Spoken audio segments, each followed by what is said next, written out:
the court. I was shocked, Mr. Speaker, because in 2013, the same act was subjected to litigation, Mr. Speaker, and at that time they were saying that Parliament is dividing the revenue into three: national government revenue, county government revenue, and the CDF, Mr. Speaker. Subsequently, this House did an amendment and did the division of revenue, where the money was divided between the county governments and the national government, and the CDF was put under the national government, Mr. Speaker.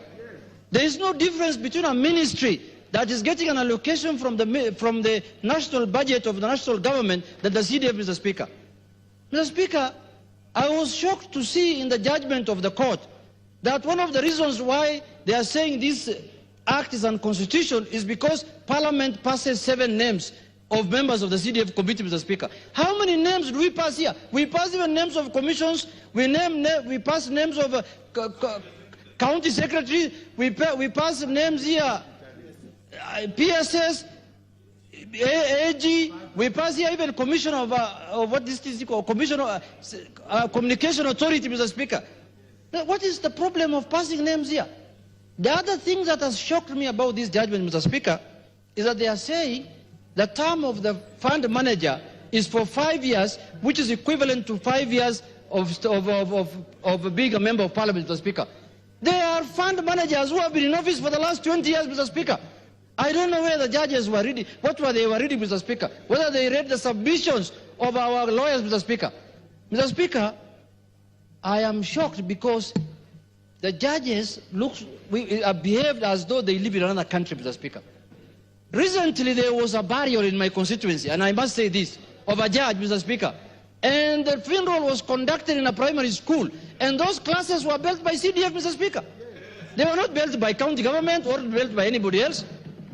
Mr. Speaker, the way the CDF has changed the lives of Kenyans, Mr. Speaker, every person knows in this country, including judges.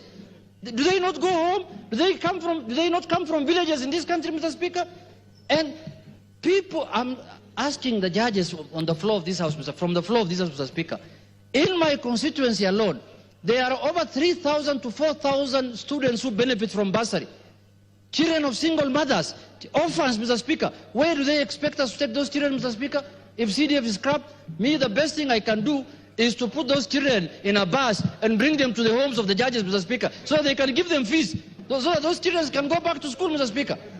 You can't make the lives of Kenyans miserable by just doing a judgment that does not make any sense, Mr. Speaker, according to me. And we are allowed to critique judgment, Mr. Speaker. They had their say, we must have our say here on this floor, Mr. Speaker. Mr. Speaker, I have been a believer, I have been a supporter of the independence of the judiciary, Mr. Speaker. But now I've come to believe that judiciary now is living in an ivory tower, and they must come down from that ivory tower, Mr. Speaker.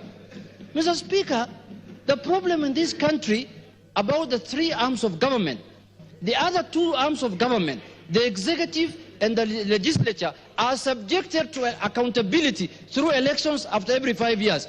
Judges are never accountable to anyone. They are accountable to themselves and to JSC, where majority of the members are judges, Mr. Speaker. And you just wait until you reach 70 or 74 years and you retire. You are not accountable to anybody. How do you want to make the lives of Kenyans so miserable by saying that CDF is not doing anything?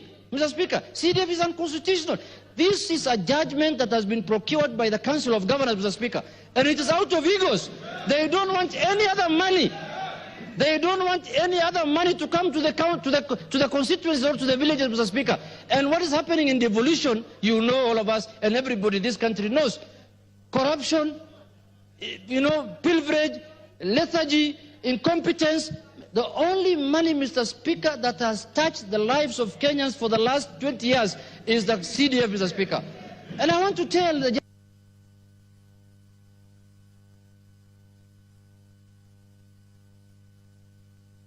One minute. Mr. Speaker, the name of the fund is NGCDF, National Government, Mr. Speaker.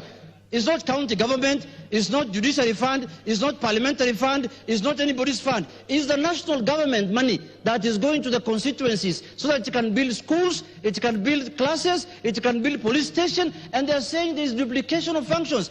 We don't do anything outside what the national government is doing. Security and education are not devolved functions, Mr. Speaker. Counties don't do that. Will education improve if today's CDF is abolished? Mr. Speaker, we are going to appeal this judgment, but we will also do a constitutional amendment. We have the powers even to amend the constitution. The judiciary doesn't have. You can declare the act unconstitutional as many times as you like, but we will make sure CDF remains in this country, Mr. Speaker. I submit.